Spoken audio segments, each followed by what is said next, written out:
celý systém, na základe ktorého som si postavil môj biznis, ako si ho viete postaviť aj vy.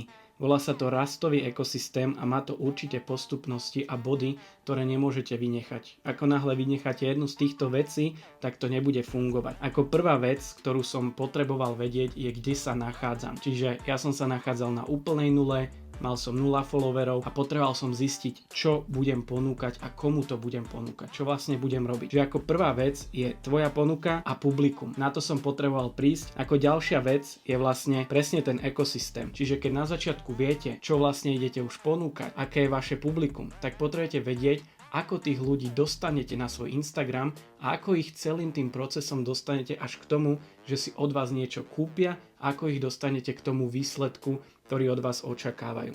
To je celý ekosystém. To potrebujete mať nastavené ešte predtým, ako začnete niečo predávať alebo pridávať na svoje sociálne siete. To je až ten ďalší krok. Keď toto všetko viete, tak začnete riešiť návštevnosť. Návštevnosť je vlastne prísun ľudí na váš osobný brand, čiže na váš Instagram. To znamená váš obsah. Váš obsah vám bude privádzať ľudí a následne ich môžete posunúť ďalej.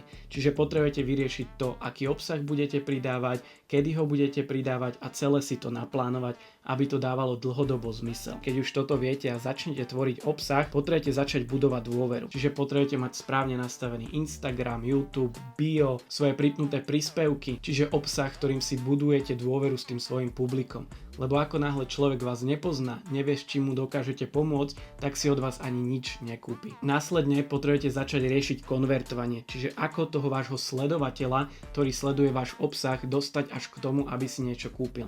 Či už cez call to action do správ a tam ho premeniť na zákazníka alebo dostať ho na call, to už je samozrejme na vás. Následne v správach alebo na tom kole vyriešite predaj a potom, čo vám už človek zaplatí, riešite tú najdôležitejšiu vec a to je dodanie služby. Lebo tam, keď človeku reálne dokážete doniesť tú hodnotu a doniesť ho do jeho cieľa, tak máte vyhraté.